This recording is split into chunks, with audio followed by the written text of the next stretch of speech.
আবারও স্বাগতম।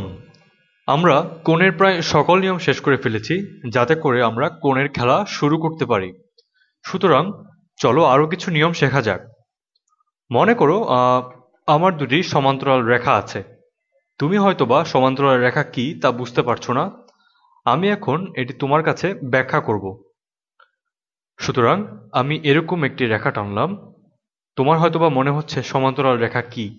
এটি হচ্ছে আমাদের সমান্তরাল রেখা, এবং চলো এর পাশে আমরা আরেকটি সমান্তরাল রেখা। আমরা ধারণা করতে পারি রেখাগুলো চলতেই থাকবে, কেননা তারা একটি বিমূর্ত ধারণা। এই নীল রেখাটি এই পর্দার বাইরে গিয়েও শুধু চলতে থাকবে। একই ঘটনা ঘটবে সবুজ রেখার ক্ষেত্রেও। সমান্তরাল রেখা হলো দুটি রেখা যারা একই সমতলে আছে। সমতল বলতে একটি তল বা পৃষ্ঠকে বোঝায় যা সমান। আমরা এই জ্যামিতি ক্লাসে ত্রিমাত্রিক জ্যামিতির আলোচনায় যাব না, কিন্তু রেখাদ্বয় একই তলে আছে এবং তুমি তোমার কম্পিউটার পর্দায় বা যে কাগজে তুমি কাজ করছো তাতে এই তলকে একই দেখতে পারো, যা একটি অন্যকে কখনো ভেদ করে না। এটি সমান্তরাল রেখা। তুমি যদি এরই মধ্যে বীজগণিত শিখে থাকো তাহলে ঢাল শব্দটার নাম জেনে থাকবে। সমান্তরাল রেখা হলো দুটি রেখা যার ঢাল বা সবসময় সমান। তারা একইভাবে বাড়ে এবং কমে, কিন্তু তাদের আলাদা ওয়াই পরিচ্ছেদন বিন্দু বা ছেদ বিন্দু রয়েছে। তুমি যদি বুঝতে না পারো আমি কি বলছি, চিন্তা করো না। আমার মনে হয় তোমরা এতক্ষণে সমান্তরাল রেখা কি এটা অন্তত বুঝতে পেরেছো। তুমি নিশ্চয়ই সমান্তরাল গাড়ি পার্কিং দেখেছো, যেখানে এক একটি গাড়ি কোনটির সাথে না ঠেকিয়ে পাশাপাশি রাখা হয়, কারণ যদি ঠেকে যায় তাহলে হয়তোবা তোমাকে বীমা কোম্পানির কাছে যেতে হতে পারে। যাই হোক না কেন, এই হলো সমান্তরাল রেখা। নীল ও সবুজ রেখা দুটি সমান্তরাল, এবং আমি এখন তোমার কাছে নতুন একটি জ্যামিতিক শব্দের সাথে পরিচয় করে দেব, যার নাম ছেদক বা ভেদ। ভেদ বা ছেদক রেখা হলো আরেকটি রেখা যেটি এই দুটো রেখাকে ছেদ বা স্পর্শ করেছে। যদিও ছেদক বা ভেদ একটু বিদঘুটে শব্দ, কিন্তু এটি বেশ সহজ। চলো আমরা আঁকি। এটি দুটি রেখার উপর দিয়ে আড়াআড়ি চলে গেছে। ছেদক মনে রাখার সহজ। আবার আমরা জ্যামিতিতে ফিরে আসি। সুতরাং আমরা ছেদক পেলাম যা দুটি রেখার উপর দিয়ে আড়াআড়ি চলে গেছে। আমরা এখন একটি বিষয় চিন্তা করে দেখি। ছেদকটি যদি একটিকে ছেদ করে তবে অন্যটিকেও ছেদ করবে। আমার পক্ষে এমন কিছু আঁকা সম্ভব নয় যা দুইটিকে সমান্তরাল রেখার মধ্যে একটিকে ছেদ করবে কিন্তু অপরটিকে করবে না, যতক্ষণ পর্যন্ত ছেদক রেখাটি অনন্তকাল পর্যন্ত চলতে থাকবে। এখন আমি যা করব তা হলো এই ছেদক রেখার বিভিন্ন কোণ খুঁজব। প্রথমে আমরা জানব অনুরূপ কোণ সম্পর্কে। অনুরূপ কোণ হচ্ছে সমান্তরাল রেখার একই দিকে অবস্থিত সমান কোণগুলি। যখনই ছেদক রেখা কোনো রেখাকে ছেদ করে, অনুরূপ কোণ ওই কোণগুলো একই ভূমিকা পালন করে। আমার আঁকা থেকে তোমরা নিশ্চয়ই কল্পনা করতে পারছো এইগুলি পরস্পর সমান।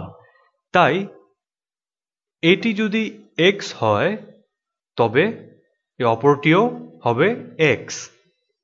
যেটি আমরা শিখলাম, এটি যদি আমরা মনে রাখতে পারি তবে এই রেখার আশেপাশে বিদ্যমান অন্য সবকিছু আমরা বের করতে পারবো। কেননা তাই এটি যদি এক্স হয় তবে এটিও এক্স হবে। যেটি আমরা শিখলাম, এটি যদি আমরা মনে রাখতে পারি তবে এই রেখার আশেপাশে বিদ্যমান অন্য সবকিছু আমরা বের করতে পারবো। কেননা এটি যদি এক্স হয় তবে এখানে কি হবে, এই ম্যাজেন্টা রঙের কোণটি কি হবে। আসলে এরা বিপ্রতীপ কোণ। এরা আড়াআড়ি রেখার দুই পাশে অবস্থান করছে, তাই এটিও এক্স। এবং একই জিনিস আমরা এখানেও দেখতে পারি, এটি এই কোণের বিপ্রতীপ কোণ, তাই না? তাই এটিও কোণ এক্স। এই হলুদ রঙের কোণটি কি হবে? যেমনটি আমরা আগে করেছিলাম, দেখো আমরা এখানে একটি বিরাট কোণ পেয়েছি। এই কোণটি একটি স্থূল কোণ যার মান 180 ডিগ্রি। সুতরাং এই এক্স এবং এই হলুদ কোণ হচ্ছে সম্পূরক কোণ। তাই আমরা বলতে পারি যদি এই কোণটি ওয়াই হয় তবে এই কোণটি ওয়াই এর বিপরীত দিকে আছে, সুতরাং এই কোণটিও ওয়াই।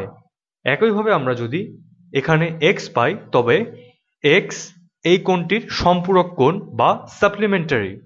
সুতরাং এটিকে বলা যায় 180 বিয়োগ এক্স, যা ওয়াই এর সমান।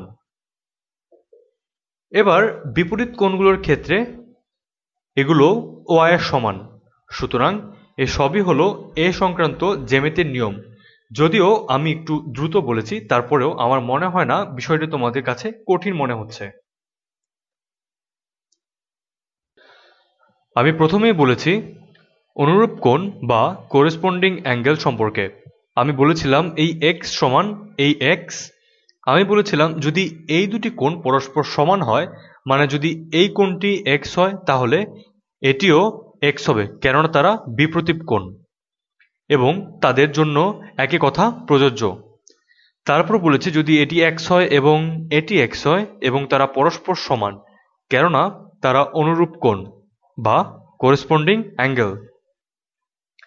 এই দুটো ম্যাজেন্ডা রঙের কোণগুলো একই কাজ করে, এরা দুটোই নিচের বামের কোণ। আমরা এরপর অন্য কোণগুলো লক্ষ্য করলাম এবং সম্পূরক কোণের তত্ত্ব ব্যবহার করে আমরা বের করলাম যে এই ওয়াই কোণগুলো একই রকম। এই ওয়াই কোণের সমান, কেননা এরা অনুরূপ। সুতরাং অনুরূপ কোণগুলো পরস্পর সমান। এটি এই জন্য সত্যি কেননা তারা একই ভূমিকা পালন করে। তুমি যদি নিচের ডানে তাকাও তাহলে দেখতে পারবে। সুতরাং অনুরূপ কোণগুলো পরস্পর সমান। তোমাদের যা কিছু জানা দরকার তোমরা তা জেনে ফেলেছ, কিন্তু তুমি যদি আরও একটু জানতে চাও তাহলে তোমাদের জানা প্রয়োজন অন্তস্থ একান্তর কোণ বা অল্টারনেট ইন্টেরিয়র অ্যাঙ্গেলস কি। তাহলে জেনে নেওয়া যাক অন্তস্থ একান্তর কোণ কি। অন্তস্থ একান্তর কোণ হচ্ছে দুটি সমান্তরাল রেখার ওই কোণগুলো যারা পরস্পর কাছাকাছি অবস্থান করে কিন্তু তারা ছেদক রেখার বিপরীত দিকে অবস্থান করে। চিত্রে এই কমলা রঙের কোণ এবং এই ম্যাজেন্ডা রঙের কোণ দুটো হচ্ছে অন্তস্থ একান্তর কোণ বা অল্টারনেট ইন্টেরিয়র অ্যাঙ্গেলস। এবং আমরা ইতিমধ্যে দেখিয়েছি যদি এটি এক্স হয় তবে এটিও এক্স। সুতরাং এগুলো হলো একান্তর কোণ। এই এক্স এবং এই এক্স হলো একান্তর কোণ। অন্যদিকে এই ওয়াই এবং এই ওয়াই হলো একান্তর কোণ এবং আমরা ইতিমধ্যে দেখিয়েছি যে তারা পরস্পর সমান। পরিশেষে আমরা জ্যামিতির যে বিষয়টি শিখব তা হলো বহিস্থ একান্তর কোণ বা অল্টারনেট এক্সটেরিয়র অ্যাঙ্গেল। বহিস্থ একান্তর কোণগুলো পরস্পর সমান। এগুলো হলো এই কোণগুলো যারা সমান্তরাল রেখায় একে অন্যের থেকে অনেক দূরে অবস্থান করে কিন্তু তারপরেও এরা একান্তর। উদাহরণ হিসাবে উপরের এই এক্স এবং নিচের এই এক্সকে উল্লেখ করা যায়, কেননা তারা প্রত্যেকেই দুটি সমান্তরাল রেখার ছেদকের বাইরে অবস্থান করছে। সবগুলো শব্দই একটু বিদঘুটে, কিন্তু আমার মনে হয় তোমরা এতক্ষণে একটা ধারণা পেয়েছো। আমার কাছে অনুরূপ কোণকেই সবচেয়ে গুরুত্বপূর্ণ মনে হয়েছে। এরপর বাকি সবগুলোকে বিপ্রতীপ কোণ এবং সম্পূরক কোণের মাধ্যমে প্রমাণ করা যায়। এরপর অন্যান্য বহিস্থ একান্তর কোণ হলো এই ওয়াই এবং এই ওয়াই, এরা সবাই সমান। সুতরাং তুমি যদি এসব কিছু জানো তবে সমান্তরাল রেখা সম্পর্কে বলা যায় তোমার ভালো ধারণা হয়েছে। জ্যামিতি খেলা পুরোদমে শুরু করার আগে যে শেষ বিষয়টি তোমাদের শেখাবো তা হলো ত্রিভুজের তিন কোণ যার সমষ্টি 180 ডিগ্রি। তাহলে চলো যে কোনো মাপের একটি ত্রিভুজ আঁকি। এখানে ত্রিভুজে এটি হলো এক্স, এটি হলো ওয়াই এবং এটি হলো জেড।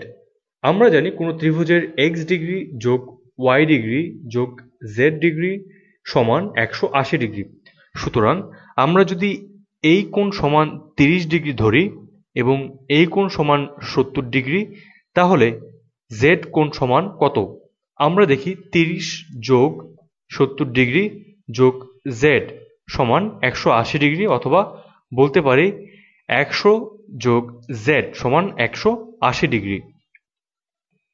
এরপর দুই দিক থেকে যদি 100 বাদ দেই তাহলে জেড সমান হবে 80।